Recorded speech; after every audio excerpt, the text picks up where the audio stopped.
What's up, guys? It's your boy David Firestein. Here we are with another video today. Something a little different, give you guys something a little bit of a different feel. Currently, I just want to give you guys a little update. I am just now waking up, so if I'm stuttering on my words, or if I just seem like I'm not processing things as quick as normal, that means I just woke up. For some reason, I slept 11 hours. I never do that. Normally, I sleep around 6, so I guess since I'm off today, I didn't set an alarm. I just let my body recover up on, or catch up on sleep that I needed to get. And yeah, so today, since we just woke up, we are filming a Q&A video. I wanted to give you guys something a little bit different, something that is not always the gym. And today I thought that I would give you guys a Q&A because I have had people hit me up about some questions they want to know about our career path and where we're trying to take some things.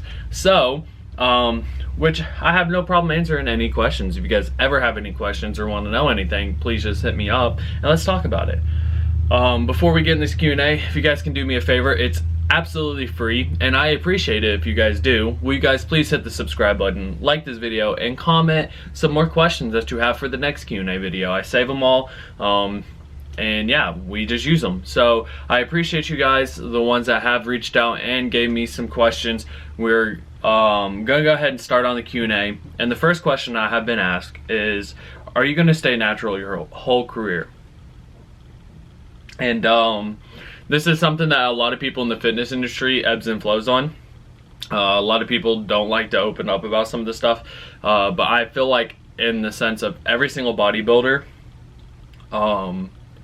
they all are on stuff. Like I think it's very, very hard to be a natural bodybuilder, and I don't think really, honestly, in my opinion, any bodybuilder is natural. Same thing with most influencers. I'd say probably, in my opinion, 90% of the influencers that are mainstream right now are not natural, in my complete honest opinion.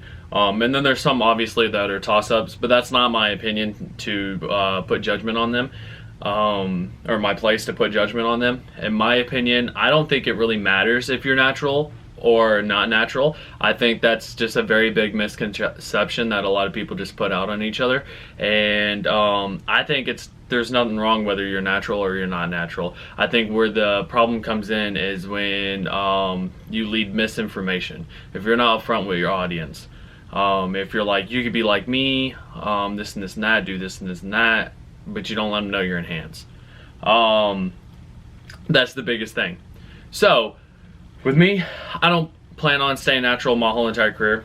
Smokey, my lovable cat. I don't plan on staying natural my whole career. I actually want to do bodybuilding. I want to step on stage and I want to compete with everyone. So if I'm going to do that, then I'm most definitely going to be on something. But obviously, I'm not going to come on here and promote whether or what I'm on and all this stuff too. If the question ever arises, yeah, I'll be upfront about it. But until then, I'm not going to be like, oh yeah, you should jump on this, you should do this, you should try this. That's not how this works, and that's not the message I'm trying to bring to people.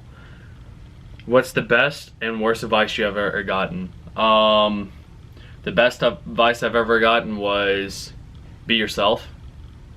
The worst advice I got is living in reality. Here we go. Here's the second best worst advice I've ever got, is living in reality. Is because I think that you should be living in reality, but in the same sense, if you're going and you're like, man, I just gotta live in the moment and I gotta be thinking about what I'm doing next and my 9 to 5 and this and that, then you're never gonna grow.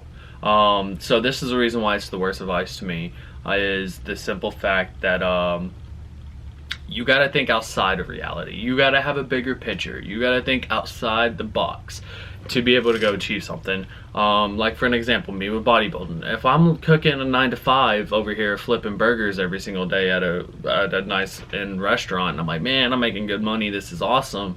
But I'm not like, man, I could go farther than this. I don't like waking up 7 and working until 2 every day.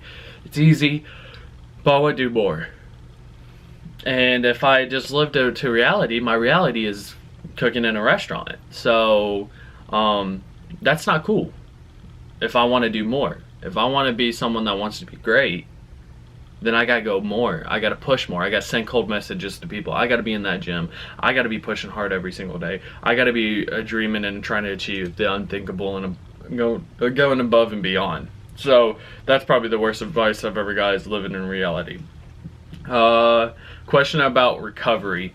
So I have a few different methods for recovery. I like doing ice baths once a week when my body really hurts. I'll pop into an ice bath. But 2 times a week, since I've been doing this, I haven't really been doing the ice bath as much. I've been going to the sauna. Really big fan of the sauna. And it's very nice. You go in there, you sit in there for 20 minutes, you sweat it all out.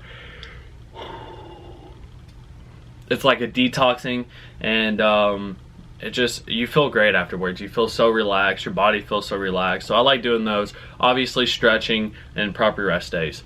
If you're on a rest day, if you go in and do a little bit of cardio, get moving, keep your body moving, then your body doesn't really have time to build up that lactic acid, and it stays with your blood flowing, which is very important. When you get really sore is when lactic acid starts building up and you're not moving enough. So little tips from me, what I like to do. Talk about how to lose body fat. Really easy, really easy concept. It's a calorie deficit. You gotta just find what your maintenance calories is, which is as simple as going to a macro tracker or calculator and typing in all your information, and it'll tell you your estimate macro maintaining your, oh my god, what I'm trying to say is it will tell you your maintenance calories. Then you drop your maintenance calories about 600 to 800. Some people say 200 to 300 is okay, but I think, let's say if your maintenance calories is 3,000 like mine, I drop mine about 24 to 22 when I'm cutting, and that's where I perform best. Obviously, if you're losing weight too quick on the scale, then you need to go up a little bit more, like 100 or 2 on the scale. But that's the biggest thing, is being in a calorie deficit, and make sure your protein's pretty high and your fats are kind of low. That's my personal opinion, and that's what I do personally. When am I gonna put all my strength into fighting? I know who sent me this. Oh, good old boy Trevor. Love that dude. Fighting's not on the agenda right now. Obviously, like, we get big enough, I wouldn't mind doing the whole influencer boxing that like Misfits put on, like KSI and all them. I wouldn't mind getting that and trying it out. I'll box anyone. I'll just be real. But it's gotta come with the right timing, and obviously, like, I guess the right clout. I mean, I ain't gonna do it just to be some scrub that gets beat up. Like, I'm going in to get like 1 million followers on everything. That's my mindset for it. Be pretty cool, because like fighting's not a passion for me, so I just might as well get something out of it. Do you see gaming in the future? Yes, actually I do have a gaming channel, and I'm trying to post more regularly on it. I got to get a new mic. A new mic should be coming in here soon, because the mic I have, the audio doesn't come through clear. That's why I haven't been doing reaction videos, and then also I haven't been posting like full gameplays. But that's something I want to get into, and I'm trying to get into. I just got to get a new mic, and that's in the work in progress right now. What made you want to become an influencer in bodybuilding, or just the YouTube part? This is the last question also, and this is probably the best question. No offense to anyone else's question, but this question is very deep. We're going to try and not make it deep and make this sobby, but influence to me is something that I've enjoyed doing. I've tried to pick it up a few times. I think it stems from the wrestling background of having to cut promos and talking. With influencing, I'm still talking to you guys. As a kid, I know I talked about wrestling a lot, like wrestling was my dream. But the reason why I wanted to be in wrestling, there was 2 reasons. It was for money and to reach and have a connection with people. Wrestling's awesome. I love wrestling. Don't get me wrong, people that do it, you're putting your life on the line every single day, and I have the utmost respect for you. The thing with me in wrestling, that transition to me in YouTubing and bodybuilding, is that I can still do everything I love. I can still go out there, I can talk to people daily. People watch these videos, people come up and talk to me about my videos, and I love it. It's awesome, and I'm so small. So just imagine all the connections I'm making right now with people, and heart-to-heart basis with people, or inspiring people to go to the gym and do this and that, or people that just come up to me and be like, hey man, you opened up about this during one of your Q&As or one of your, you know, your videos where you talked about things that are wrong in the world and things like that, and you really changed my perspective on things. Imagine me at the level I'm at right now and the level I can be and the connection I have with people now to what the connection I can have with people. And that's something that made me want to do wrestling, because wrestling you're always looked up as, and people admire what you do and what you say. So that's what I wanted. I wanted to be able to have that connection with the people where I'm like, you know, this is what you do for good. Change this. And people be like, oh, this guy's actually a really cool guy. You're really great. And, you know, he's not wrong about things. But with influencing, I can be more hands-on. I can do that. I can try to achieve that more. I'm all about self-discipline and self-development is my biggest thing. I want to help you guys become a better you. I want to take the steps, and obviously I'm trying to be a better me, so I can't preach the steps to you yet if I don't feel comfortable in that I'm a better me yet. But I'm trying to, and I'm working on it. But that's my biggest thing with influencing, is I want everyone to be a better version of themselves, and I want to help people be a better version of themselves.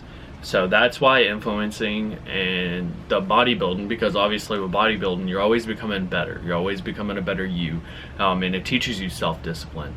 The gym, being in there working on your craft, or even your weight, your health, that's working on self-discipline at the same time. And you know, if I'm in there doing that already, and I have a enjoyment of trying to have a connection with you guys, and I want to build a connection with everyone, I'm willing to do all this and record videos and put them on YouTube, because it's something I love to do, to have a connection with people, to talk to people, to be open with people, to be upfront with people, to have people hit me up and message me and ask me, yo David, you know, so and so and so, can you help me? Yes, I got you, let me help you. That's the part I do this for, and I will always be that way. I'm not gonna get into it. I'm not gonna get a bunch of followers and then I'm gonna become some different guy. That's not my plan. That's not who I am. I'm a very upfront, honest guy, and I want to stay that way. So that's the biggest thing about me becoming an influencer. I want to have a personal connection with each and every single one of you guys. I want you guys to be like, oh, it's Tuesday at 3 o'clock. That means David's dropping a new video. Let's see. Oh, it's cool. It's a chest day. You know, I like these videos, let's watch this. And then I'm in here, I'm like, yo, today, you know, really wasn't my day, and you know, I was out and about, you know, I had a bad day, this and that. But you know what, guys, on the other side, I'm still alive. We're still pushing every single day. I have a chance to rewrite tomorrow. And then you guys will be like, man, I didn't think about it like that. That's what I strive to do. And that's the reason why I'm doing this stuff now. And I enjoy it a lot. I don't really care about the money. That's one reason why I kind of just like left the whole goal of wrestling, is because I just wanted money.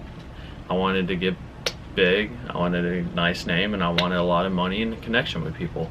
And that's not what I'm after. At the end of the day, when it's something I was going for more greed and not being selflessness, then I gotta change things up. And that's what I did. As of right now, I don't plan on getting back in the wrestling ring. It's sad, it is, but you never say never. I might not, you never know. But at this time, guys, I'm not gonna hold you guys too much longer, but I appreciate y'all watching to the very end. If you guys did, I want to say I love y'all, and I hope you guys have a blessed Tuesday. And Thursday video is gonna be pretty cool, so stay tuned for that. I love you guys, and peace.